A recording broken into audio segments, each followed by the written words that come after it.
El camino muerto, historia de terror. Mi nombre es Enrique, esto me sucedió en carretera mientras trabajaba hace casi 10 años. Recorría el camino del norte de la Sierra Chihuahua, en la temporada invernal del año. Cualquier persona que haya visitado esta parte de México sabe que el área siempre es fría, pero en época invernal, la temperatura suele descender a grados bajo cero. Si bien esto me sucedió hace ya casi una década, lo acontecido ahí y los detalles de todo lo vivido están presentes en mi cabeza como si hubiera ocurrido hace apenas algunos días. Estoy seguro que una experiencia de este tipo jamás se olvida.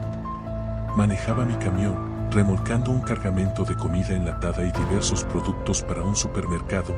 Llevaba ya algunas horas de recorrido y empezaba a sentirme cansado. Era normal, pues los choferes solemos ignorar el cansancio en carretera, pues tiempo después se pasa, o también a veces, cuando vamos bien de tiempo, dormir un rato en el mismo tráiler puede hacer la diferencia.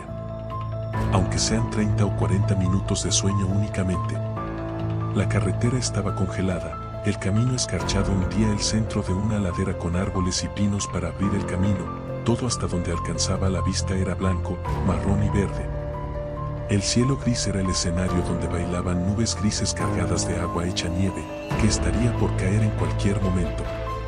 Los camioneros usualmente solemos estar bastante al pendiente del reporte del clima, pues en primer lugar, te ayuda a ir preparado con una chamarra extra en caso de que la temperatura descienda, y en segunda, la predisposición de saber si vas a transitar por un camino nevado, congelado, seco o húmedo es importante para mantenerse eficiente y llegar más rápido al destino. Transcurrían las 4 de la tarde e iba más o menos a medio camino de mi destino, cuando el cielo empezó a rugir de manera estrepitosa. Minutos después, la nieve comenzó a caer del cielo.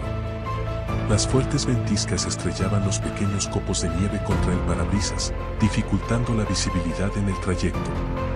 Hubo un momento en el que avanzaba apenas a 50 kilómetros por hora, pues el vidrio frontal estaba totalmente nublado por el temporal, y era riesgoso continuar a altas velocidades por el sendero gélido de la Sierra del Norte invernal. Salí de la pequeña cordillera, y a mi izquierda quedó un acantilado de unos 50 metros de profundidad, lo cual me obligaba a ir con aún más precaución que hace algunos momentos. El acantilado era bastante temido por los que comúnmente transitaban por el área. De hecho, no solamente era temido, sino que en bastantes ocasiones era evitado. Algunos choferes suelen tomar una ruta alternativa que rodea la depresión territorial de la zona, y lo hacían con mayor razón cuando el clima no era el adecuado para tomar viajes largos. 50 metros debajo de mí, al fondo del barranco, se podían alcanzar a ver algunos coches que tuvieron la mala fortuna de caer al vacío por exceder el límite de velocidad, por ir haciendo caso omiso de los señalamientos, por distraerse con algún otro factor de la carretera, entre otras cosas, pero los más supersticiosos mencionaban que el verdadero motivo de los accidentes cuya evidencia se encontraba enterrada bajo algunas capas de nieve, era un ser que habitaba la sierra de esos lados del estado, algo que no se sabe con exactitud qué es, pero que se ha encargado de asustar a decenas de transportistas que recorren el Camino Muerto. Camino Muerto era el nombre que poco a poco se fue ganando este tramo del kilómetro 47, no solamente porque no hubiera nada a kilómetros a la redonda, ni por los cadáveres de los coches que eran vestigios de antiguas tragedias, tampoco por las bajas temperaturas, emoticono cara de disgusto /diagonal historias de terror, con /diagonal cementerio maldito historia de terror /diagonal alturas que podían congelar en seco a la flora e incluso la fauna local, sino por el extraño y bizarro rumor que le recorre. El de un monstruo que ronda el lugar, pendiente de lo que sea que pase por ahí, sea un animal o una persona. La criatura, según cuentan, se desplaza a grandes velocidades por el terreno nevado, galopando en sus 4 extremidades, a veces utilizando la copa de los árboles para desplazarse mejor y llegar más rápido a sus presas. La apariencia de este ser es desconocida. Algunos dicen que es parecido a un primate no evolucionado, algo así como el eslabón perdido del que hablan algunas conspiraciones en libros y códices. Otros aseguran que se asemeja más a un ser alienígena, con espinas en su espina dorsal y grandes, largas y afiladas garras que fácilmente podrían rebanar una lámina de metal macizo.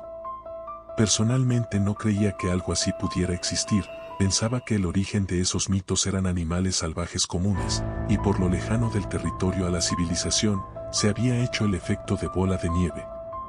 Nunca mejor dicho, sobre un animal misterioso que recorría la Sierra Nevada. Debido a mi escepticismo no di el rodeo habitual que dan los demás camioneros, pero eso no significaba que tuviera menos cuidado al transitar el sendero, pues el peligro era real, para mí. No el de un ser sobrenatural nunca antes estudiado por el hombre, sino el de algún animal salvaje, pues habían motivos de sobra para saber esto. Hace 3 meses encontraron el camión de Ricardo, un veterano de los caminos a tráiler, parado, exactamente a la mitad del kilómetro 47, entre la nieve y algunas ramas caídas. Había un rastro de sangre que se hacía aún más notorio por la abundante materia acuosa congelada que cubría el camino, así que las autoridades policiales no batallaron para dar con el final del rastro rojizo. Ahí se encontraba Ricardo, una parte de su cuerpo estaba tendida en el suelo, la otra, en la copa de uno de los árboles colgando. Es difícil de explicar, pero voy a intentarlo. Se supo que la policía dio con los restos del desafortunado hombre, pero su piel estaba separada del resto de lo que era su constitución física. Esta yacía tendida en el suelo, empapada en su propia sangre, arriba. En lo alto del árbol, los músculos rojizos y aún calientes del sujeto colgaban inertes, como si hubiera sido estratégicamente colocado ahí, como un trofeo de caza. No se supo qué fue lo que acabó con la vida de Ricardo. De hecho, las averiguaciones continúan, pero el hecho le dio rienda suelta a las teorías sobre el temido monstruo que menciona, habita por estos desolados lugares. Lo que creía yo es que los hechos eran ciertos, pero no sabemos hasta qué punto. El pánico colectivo hizo de las suyas, causando que el boca en boca fuera exagerando los hechos originales. Puede que la muerte de Ricardo haya sido mucho menos visceral de lo que la describen, puede que se haya tratado de simplemente un accidente desafortunado que a cualquiera le podría pasar en una parte indefinida del país, incluso del mundo, y que poco o nada tenía que ver con un ser de misteriosa naturaleza. O también podía ser que las leyendas fueran ciertas, y que todo haya pasado tal cual se contó, pero personalmente nunca me dejé intimidar por estas disparatadas afirmaciones. Otra de las extrañas características del camino muerto es que las comunicaciones suelen ser muy inestables. La radio, la señal de teléfono y cualquier tipo de equipo digital empieza a fallar. De hecho, muchos de los que se atreven a transitar el camino muerto saben que ya entraron a él cuando la radio empieza a transmitir solo estática, y se daban cuenta que salían cuando la música volvía a escucharse. Debo de reconocer que a esto no le encontraba una explicación lógica. Era algo que simplemente era raro, y realmente no tenía una solución a la cual acudir. El tormentoso clima no amainaba. Entonces, en medio del vendaval, escuché el sonido de aire saliendo a presión, y como el camión se inclinaba ligeramente hacia un lado, había pasado lo que nadie deseaba que le ocurriera en el camino muerto. Se ponchó un neumático de mi transporte. Me bajé para ver el daño. La llanta derecha de atrás se había perforado. Lo raro es que no había un agujero, sino que el neumático parecía haberse rasgado, como las costuras de una fina tela. Tampoco encontré el objeto que causó el desperfecto. Fui a la cabina posterior del tráiler por una de las refacciones, cuando a unos metros de mí escuché el sonido de unos pasos que se movían aparentemente cautelosos. Me giré y me sobresalté al ver un niño pequeño al borde del camino, de pie y aparentemente observándome. Digo aparentemente porque no podía ver su rostro. Lo tapaba el gorro de una chamarra roja acolchada que llevaba puesta. También vestía un pantalón café claro y unas botas marrón de nieve. Era cuanto menos preocupante ver a un niño pequeño ahí solo, pues su presencia no tenía razón de ser en ese momento y en ese lugar. Llamé su atención, pero no me hizo caso. Bajé de la cabina posterior. Ya ni siquiera me acordaba de que hace segundos me puse a buscar la refacción del neumático ponchado, pero al intentar acercarme al pequeño, este salió corriendo. Me quedé ahí parado sin saber qué hacer. Era una situación totalmente improbable. No podía simplemente cambiar la llanta e irme. Tal vez el niño había sufrido un accidente, tal vez había un coche a algunos metros, donde sus padres se encontraban heridos o necesitados de ayuda, o no lo sé. Habían demasiadas posibilidades ante la inesperada presencia de un infante en medio de la nada, de la Sierra Nevada y de los primeros vestigios de lo que parecía sería una tormenta de nieve de considerable proporción. Seguí al niño fuera del camino, me adentré fuera de la carretera, de lo único en ese lugar que denotaba pistas de civilización, pues lo demás era totalmente silvestre e inexplorado. Le gritaba al niño, pues conservaba la esperanza de que se detuviera y poder hablar con él, pero era muy rápido, o quizás yo era muy lento, pero solo veía un punto rojo que se movía entre los árboles y la nieve, el cual cada vez se iba haciendo más y más pequeño, hasta llegar a de perderlo de vista.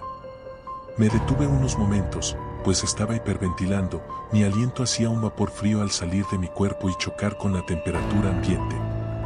Después de tomar aire pude seguir caminando, pero mi esperanza de encontrar al pequeño se hacía cada vez menores. Tampoco quería adentrarme demasiado en esa área del camino muerto, pues sabía que pronto podía desorientarme y perderme, y ahí, sin señal en el teléfono y sin poder llegar a mi camión, estaría metido en un problema grande. Caminé un poco más y di un último grito con todo mi aliento llamando al niño. Era lo más que podía hacer en esa situación. Planeaba cambiar la llanta y, saliendo del camino muerto, llamar a la policía y notificar sobre mi avistamiento de un pequeño en medio de la sierra, a inicios de una tormenta de nieve. Me puse en camino de vuelta hacia mi tráiler, cuando escuché un leve murmullo a mis espaldas, lo que me hizo darme la vuelta rápidamente. No vi nada alrededor, pero luego escuché el ajetreo de las hojas de los árboles. Y vi nieve cayendo de ellos. Alcé la mirada y no pude ver nada más que el movimiento de las hojas y ramas que constituyen la copa de la fría flora local. Empecé a alertarme, pues comenzaba a sentirme acechado. Tenía el sentimiento de tener por lo menos un par de ojos encima de mí todo el tiempo. Y me di cuenta demasiado tarde de que me había quedado totalmente expuesto a un depredador de las inmediaciones. En esos instantes no pasaba por mi mente las leyendas de la criatura que dicen que ronda esa parte de la sierra. Pero más temprano que tarde vería de qué se tratan dichos rumores. Empecé a caminar con paso apurado en dirección hacia la carretera, y fue segundos después de esto cuando indudablemente vi una figura, un bulto, saltando desde lo alto de un árbol hacia otro, escondiéndose entre las ramas, como acechándome. En ese momento mis alarmas se dispararon y empecé a correr, a huir con más apuro que cuando llegué persiguiendo al niño que no logré encontrar. Veía a mi alrededor cómo el follaje de los árboles se meneaba con el turbulento paso de algo que era evidentemente pesado, pues lograba violentas sacudidas entre las ramas por las cuales se abría paso. En esos momentos pensé que tal vez estaba cerca de un primate grande y me negaba a considerar la opción de tomar como ciertas las leyendas que circulan por ahí. Luego escuché un fuerte aullido, grave y profundo, el cual se originaba a unos 20 metros de mí, lo cual me hizo inundarme de terror. No era el aullido de un mono o de algo parecido, tampoco de algún otro animal que haya escuchado con anterioridad. En ese momento, mis nervios empezaron a congelarse y mi cuerpo respondía torpemente a las indicaciones que mi cerebro le brindaba. En medio de mi desesperación, caí al suelo y me di un golpe que me dejó algo aturdido, lo cual me sirvió para frenarme un momento y tratar de moverme con más cautela. Al levantar la mirada, mientras estaba en el suelo, pude ver a unos cuantos metros de mí la carretera y el tenue brillo del metal de mi tráiler, lo cual me devolvió algo de tranquilidad. Me levanté y seguí corriendo, y casi al llegar al camino, escuché un fuerte gruñido a mis espaldas, a solo unos cuantos metros de mí. Me di la vuelta, y a día de hoy, casi 10 años después, aún no sé de qué se trata lo que vi entre los árboles y la nieve, en ese solitario camino escarchado. Una criatura sin pelo, y con la piel gris, de ojos pequeños pero brillantes, me miraba fijamente. Sus dientes sobresalían de su hocico, no había nariz, solamente un tabique cubierto de piel grisácea y seca. No era un mono o alguna clase de primate, pues su delgado cuerpo y su morfología en general no coincidía con este tipo de animales, además de que ellos no habitan la sierra de Chihuahua. No tenía pelo, o más bien tenía un vello muy poco poblado y delgado, pero una de las características más extrañas era que su cabeza se asemejaba mucho a la de un humano. Su cráneo era totalmente redondo. Su mandíbula sobresaliente, adecuada para los grandes dientes que portaba en el hocico, las orejas, largas y puntiagudas. Y parecía tener una enorme facilidad para recorrer largas distancias únicamente con el balance que hacía con sus largas extremidades. Al ver a este ser directamente, este volvió a gritar con un aullido ensordecedor y yo me eché a correr. Segundos después de continuar mi huida, podía sentir cómo sus pasos se acercaban a mi espalda. Quizás un detalle que salvó mi vida y me permite contar esta historia a día de hoy es que, al momento de ver al niño del otro lado del camino minutos atrás, olvidé por completo lo que estaba haciendo antes de percatarme de su presencia, por lo cual dejé la puerta de mi tráiler abierta, lo que me permitió meterme directamente en la cabina y cerrar la puerta. De otro modo, me hubiera detenido a buscar la llave, y el simple proceso de abrir el acceso me costaría vitales segundos de tiempo en esa situación. Al meterme a mi tráiler y cerrar la puerta detrás de mí, escuché el aporreo de algo contra la puerta. La criatura empezaba a embestir el camión, y este se mecía de un lado a otro. Era muy extraño. Su peso no correspondía a una fuerza física tan grande. Era ilógico que ese animal pudiera mover un camión de toneladas de peso solamente con embestirlo, pero lo estaba logrando. En medio de la ventisca, y mientras estaba siendo asediado por el extraño ser, vi una luz acercándose desde mi izquierda, por la carretera.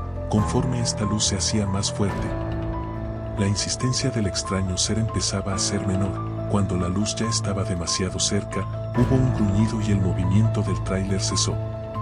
Un coche patrulla transitaba el camino, e iba hacia el norte, pues no había alcanzado a llegar a su destino a tiempo para resguardarse de la tormenta helada. Me asomé por la ventana de mi tráiler y llamé la atención del policía. Él me vio pronto y se orilló. Le pedí que me llevara al poblado más cerca y así lo hizo. Cuando subí a la parte trasera de la patrulla miré hacia atrás y el ser ya no se encontraba por ningún lado. Fue como si hubiera desaparecido, aunque la visibilidad del entorno era limitada debido a la tormenta. Lo que alcancé a ver fue un pequeño punto rojo, el cual no estoy seguro si es lo que creo que era, pues pronto volvió a desaparecer. Al llegar al poblado, estuve indeciso sobre contarle la verdad o no a la policía local, pero al final terminé haciéndolo, claro, con el debido cuidado de no parecer alguien que se dejó llevar por la superstición y la desesperación de un momento así.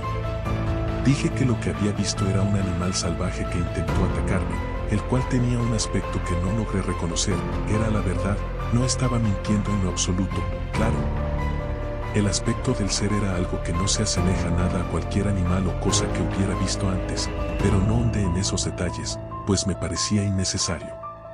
También les hablé sobre el niño que logré ver ahí solo, a lo cual la única respuesta que tuve fue que habría una investigación al respecto. No fueron imaginaciones mías, pues días después volví por el camión acompañado de otras personas. La puerta del tráiler del lado del conductor estaba ligeramente abollada y tenía algunos raspones, como si algo la hubiera estado meciendo. Tuve la suerte de que nadie robó nada del camión, y también de que el policía que pasó por ahí ese día me haya encontrado, pues el Camino Muerto es muy conocido por las leyendas que circulan en la localidad, las cuales ahora sé que tienen algo de cierto. Sé que ahí hay algo en ese lugar que no pertenece a alguna cosa antes vista.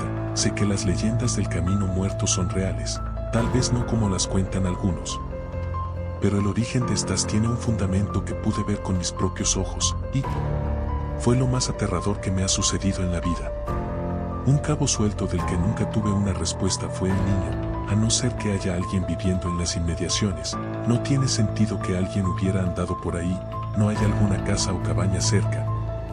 El poblado más inmediato está a varios kilómetros del lugar, y no supe sobre reportes de desapariciones. La policía no dio con nadie después de mi reporte, y de haber habido un niño rondando por esa soledad, seguramente se hubiera topado con la criatura que yo me encontré, o más bien, la criatura que me encontró a mí.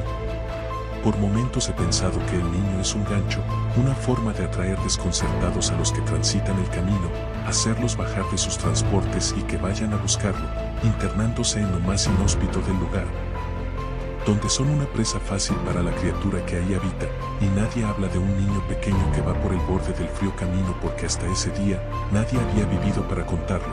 Pero claro, solo son especulaciones mías. Han pasado casi 10 años desde entonces, y por ninguna razón vuelvo a recorrer el Camino Muerto. Siempre doy el rodeo que hace que te demores más en llegar a tu destino, pero que no alberga el peligro de encontrarte con algún ser misterioso y desconocido. Tampoco me encargué de difundir mi experiencia entre mis compañeros de camino, pues la fama del lugar ya era suficiente, y poco o nada contribuiría mi relato a lo que ya se cuenta. Me daba miedo también que la gente empezara a creer que mi cordura se estaba deteriorando, pero hoy me atreví a narrar esta experiencia, poco antes de que se cumpla una década de lo que viví ahí, en el camino muerto. Autor, anónimo. Derechos reservados.